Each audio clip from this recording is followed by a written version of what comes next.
Hi,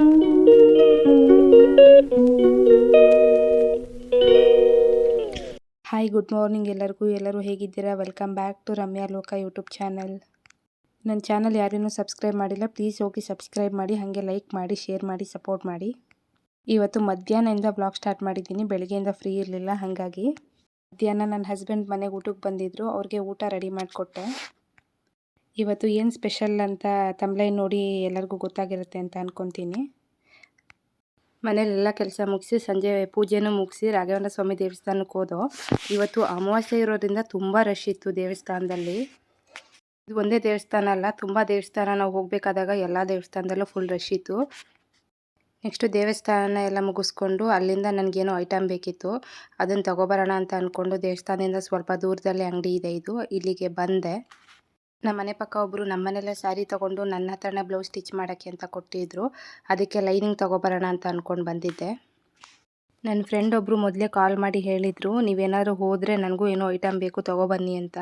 but ನಾನು ದೇವಸ್ಥಾನಕ್ಕೆಲ್ಲ ಹೋಗಬೇಕಿತ್ತಲ್ಲ, ಆ ಟೆನ್ಷನ್ನಲ್ಲಿ ಅವ್ರು ಹೇಳಿದ್ದು ಮರ್ತೋಗ್ಬಿಟ್ಟಿದ್ದೆ. ಹೋಗುವಾಗಲೂ ನೆನಪಾಗಲಿಲ್ಲ. ನೆಕ್ಸ್ಟ್ ಶಾಪ್ ಹತ್ರ ಬಂದಮೇಲೂ ಗೊತ್ತಾಗಲಿಲ್ಲ, ಅವ್ರು ಹೇಳಿರೋದೇ ನೆನಪಾಗಲಿಲ್ಲ ನನಗೆ. ಎಲ್ಲ ಮುಗಿಸ್ಕೊಂಡು ಮನೆಗೆ ಹೋದ್ಮೇಲೆ 11:15 ಆದಮೇಲೆ ನೆನಪಾಯಿತು, ಅವ್ರೇನೋ ಹೇಳಿದ್ರು ತೊಗೊಬಂದಿಲ್ಲ ಅಂತ. ಪಾಪ ಅವ್ರು ಎಷ್ಟು ಬೇಜಾರು ಮಾಡ್ಕೊಂಡಿರ್ತಾರೋ ಏನೋ. ಅಲ್ಲಿಗೆ ಬಂದಿರೂ ತೊಗೊಬರೋಕ್ಕಾಗಲಿಲ್ಲ. ನೆಕ್ಸ್ಟು ಅಲ್ಲಿಂದ ಮೆಡಿಕಲ್ ಹತ್ರ ಹೋದೋ. ನಂಗೆ ಸ್ವಲ್ಪ ಕೋಲ್ಡ್ ಆಗಿತ್ತು, ಟ್ಯಾಬ್ಲೆಟ್ ತೊಗೊಬರೋಣ ಅಂತ ಅಂದ್ಬಿಟ್ಟು ಮೆಡಿಕಲ್ ಹತ್ರ ಹೋಗಿದ್ದು. ನನ್ನ ಹಸ್ಬೆಂಡು ಟ್ಯಾಬ್ಲೆಟ್ ತೊಗೊಂಡು ಬಂದರು. ನೆಕ್ಸ್ಟ್ ಅಲ್ಲಿಂದ ಅದನ್ನೆಲ್ಲ ಮುಗಿಸ್ಕೊಂಡು ಡೈರೆಕ್ಟ್ SRS ಬೆಟ್ಟಕ್ಕೆ ಹೋಗೋಣ ಅಂತ ಹೊರಟು. ನಾವು ಹೋಗಿ ದೀಪ ಹಚ್ಚೋಣ ಅಂತ ಅಂದ್ಕೊಂಡಿದ್ದೋ, ಬಟ್ ಆಲ್ರೆಡಿ ತುಂಬ ಲೇಟ್ ಆಗಿಬಿಟ್ಟಿತ್ತು. ನಾವು ಹೋಗಿದ್ದೇ ಲೇಟ್ ಆಗೋಯಿತು. ಫುಲ್ ರಶ್ ಬೇರೆ ಇರುತ್ತೆ ಈ ಟೈಮಲ್ಲೆಲ್ಲ. ನಾವು ಮೊದಲೇ ಹೋಗಿ ಪ್ರಿಪೇರ್ ಆಗಿರಬೇಕಿತ್ತು, ಹಾಗಾಗಿ ಹೋಗೋಕ್ಕಾಗಲಿಲ್ಲ. ಹೋಗಲಿ ಬಿಡು, ಪರವಾಗಿಲ್ಲ, ನೆಕ್ಸ್ಟ್ ಟೈಮ್ ಯಾವಾಗಾದರೂ ಟ್ರೈ ಮಾಡೋಣ ಅಂತ ಅಂದ್ಕೊಂಡು ಹೋದೋ. ಈ ಟೈಮಲ್ಲಿ ಟ್ರಾವೆಲ್ ಮಾಡೋಕ್ಕೆ 4 ವೀಲರ್ ಬೆಸ್ಟ್ ಅಂತ ಅನಿಸುತ್ತೆ ಒಬ್ಬೊಬ್ರಿಗೆ, ಬಟ್ ನಮಗೆ 2 ವೀಲರೇ ಬೆಸ್ಟ್ ಅಂತ ಅನ್ನಿಸ್ತು. ಯಾಕಂದರೆ ನಮ್ಮ ಹತ್ರ 4 ವೀಲರ್ ಇಲ್ಲ ಅಂತ ಅಲ್ಲ, ಅಂದರೆ ಈ ತುಂಬ ರಶ್ ಇರುತ್ತಲ್ಲ, ಗಾಡಿ ಪಾರ್ಕಿಂಗ್ ಎಲ್ಲ ಸ್ವಲ್ಪ ಹಿಂಸೆ ಅನಿಸ್ಬೋದು. 2 ವೀಲರ್ಗೆ ಅಷ್ಟೊಂದೇನು ಜಾಸ್ತಿ ರಿಸ್ಟ್ರಿಕ್ಷನ್ ಹಾಕ್ತಿರ್ಲಿಲ್ಲ, ಬಟ್ 4 ವೀಲರ್ಗೆಲ್ಲ ಅಲೋ ಇರಲಿಲ್ಲ ಜಾಸ್ತಿ. ಅಲ್ಲಿ ಯಾರೋ ರಿಕ್ವೆಸ್ಟ್ ಮಾಡ್ಕೊತಿದ್ರು, ಆದರೂ ಬಿಡ್ತಿರ್ಲಿಲ್ಲ ಅವ್ರನ್ನ. ಸೊ ಇಬ್ಬರೇ ಇದ್ದಿದ್ದಲ್ಲಿ. ಸೊ 2 ವೀಲರಲ್ಲಿ ಬಂದಿದ್ದರೆ ಆಗ್ತಿತ್ತು ಅಂತ ನಾವು ಮಾತಾಡ್ಕೊಂಡು ಹೋಗ್ತಿದ್ದೋ. ನೆಕ್ಸ್ಟು ನಾವು ಹೋಗಿ ದೇವಸ್ಥಾನ ಹತ್ರ ರೀಚ್ ಆದೋ. ಅಂದರೆ ದೇವಸ್ಥಾನದಿಂದ ಸ್ವಲ್ಪ ದೂರದಲ್ಲೇ ನಮ್ಮ ಗಾಡಿನ ಪಾರ್ಕ್ ಮಾಡಿಬಿಟ್ಟು ಹೋದೋ. ಅಲ್ಲಿ ಲೈಟಿಂಗ್ಸು ಅರೇಂಜ್ಮೆಂಟ್ ಎಲ್ಲ ನೋಡಿದ್ರೆ ಎಷ್ಟು ಚೆನ್ನಾಗಿತ್ತು ಗೊತ್ತಾ. ಎಲ್ಲದಕ್ಕಿಂತ ಹೆಚ್ಚಾಗಿ ತುಂಬ ದೀಪ ಹಚ್ಚಿರ್ತಾರಲ್ಲ, ಅದನ್ನು ನೋಡೋದೇ ಒಂದು ಖುಷಿ. ಈ ಥರ ಜಾಗಕ್ಕೆಲ್ಲ ಬಂದಾಗ ಮನೆಗೆ ಹೋಗೋಕ್ಕೆ ಮನಸ್ಸೇ ಬರೋಲ್ಲ. ಆಮೇಲೆ ಟೈಮೇ ನೋಡ್ಕೊಂಡಿರಲ್ಲ, ಟೈಮ್ ಎಷ್ಟಾಯಿತು ಅಂತಲೇ ಗೊತ್ತಾಗಲ್ಲ. ಟೈಮು ಬೇಗ ಹೋಗ್ಬಿಡುತ್ತೆ. ಅಯ್ಯಯ್ಯೋ ಇಷ್ಟು ಬೇಗ ಟೈಮ್ ಆಗೋಯ್ತಾ ಅನಿಸುತ್ತೆ. ಅಷ್ಟು ಚೆನ್ನಾಗಿರುತ್ತೆ ಹೊರಗಡೆ ಎಲ್ಲ ಈ ಕಡೆ ಈ ಥರ ಎಲ್ಲ ಬಂದು ಓಡಾಡಿಕೊಂಡು ಈ ಲೈಟಿಂಗ್ಸು ದೀಪ ಹಚ್ಚೋದೆಲ್ಲ ನೋಡೋದಕ್ಕೆ.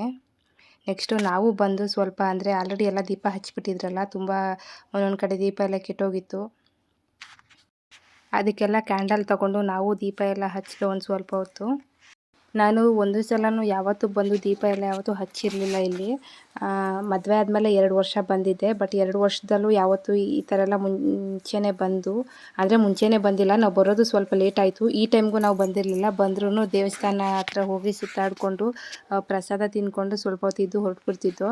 ಈ ಸಲ ಏನೋ ದೀಪ ಹಚ್ಚಬೇಕು ಅಂತ ಅಂದ್ಕೊಂಡೋ, ಬಟ್ ಆದರೂ ಆಗಲೇ ಇಲ್ಲ. ತುಂಬ ಬೇಜಾರಾಯಿತು. ಅದು ನಾವು ಮೊದಲೇ ರೆಡಿ ಮಾಡಿಕೊಂಡು ಪ್ರಿಪೇರ್ ಆಗಿ ಮುಂಚೆನೇ ಬರಬೇಕಿತ್ತು.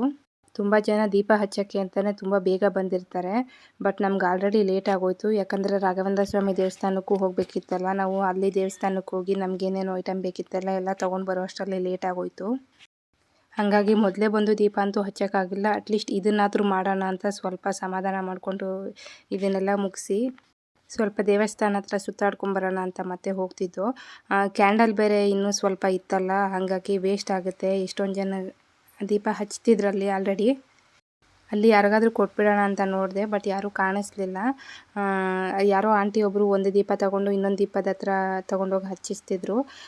ಅವ್ರಿಗಾದ್ರೂ ಯೂಸ್ ಆಗಲಿ ಅಂತ ಅಂದ್ಬಿಟ್ಟು ತೊಗೊಂಡೋಗ್ಬಿಟ್ಟು ಅವ್ರ ಕ್ಯಾಂಡಲ್ಗೆ ತೊಗೊಳ್ಳಿ ಆಂಟಿ, ಯೂಸ್ ಮಾಡ್ಕೊಳ್ಳಿ ಅಂತ ಅವ್ರಿಗೆ ಕೊಟ್ಬಿಟ್ಟು ನೆಕ್ಸ್ಟ್ ದೇವ್ರನ್ನ ನೋಡೋಣ ಅಂತ ಹೋದೋ. ದೇವ್ರನ್ನ ತುಂಬ ಚೆನ್ನಾಗಿ ಅಲಂಕಾರ ಮಾಡಿದ್ರು. ನೋಡೋಕ್ಕೆ ತುಂಬ ಖುಷಿ ಆಗ್ತಿತ್ತು. ಅಲ್ಲಿಂದ ಬರೋಕ್ಕೆ ಮನಸ್ಸೇ ಆಗ್ತಿರಲಿಲ್ಲ, ಅಷ್ಟು ಚೆನ್ನಾಗಿ ಕಾಣಿಸ್ತಿತ್ತು ದೇವರು.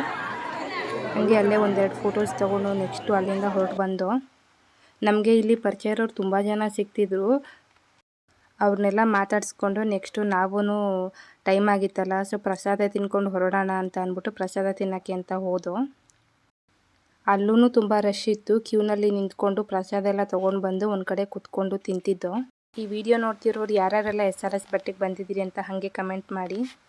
ಹಾಗೆ ಕೊನೆವರೆಗೂ ಈ ವಿಡಿಯೋ ಯಾರೆಲ್ಲ ನೋಡಿದರೆ ಎಲ್ಲರಿಗೂ ಥ್ಯಾಂಕ್ ಯು ಸೋ ಮಚ್. ಹೀಗೆ ಸಪೋರ್ಟ್ ಮಾಡ್ತಾಯಿರಿ. ನಮಗೂ ಟೈಮ್ ಆಯಿತು, ಸೊ ಮುಗಿಸ್ಕೊಂಡು ನಾವು ಮನೆ ಕಡೆ ಹೊರಟು. ಸೊ ಇಷ್ಟೇ, ಇಲ್ಲಿಗೆ ಈ ವ್ಲಾಗ್ನ ಎಂಡ್ ಮಾಡ್ತಾಯಿದ್ದೀನಿ. ಹಾಗೆ ಈ ವಿಡಿಯೋ ಇಷ್ಟ ಆಗಿದರೆ ಪ್ಲೀಸ್ ಲೈಕ್ ಮಾಡಿ, ಶೇರ್ ಮಾಡಿ. ಹಾಗೆ ನನ್ನ ಚಾನಲ್ನ ಪ್ಲೀಸ್ ಸಬ್ಸ್ಕ್ರೈಬ್ ಮಾಡಿ. Thank you. ಶುಭರಾತ್ರಿ.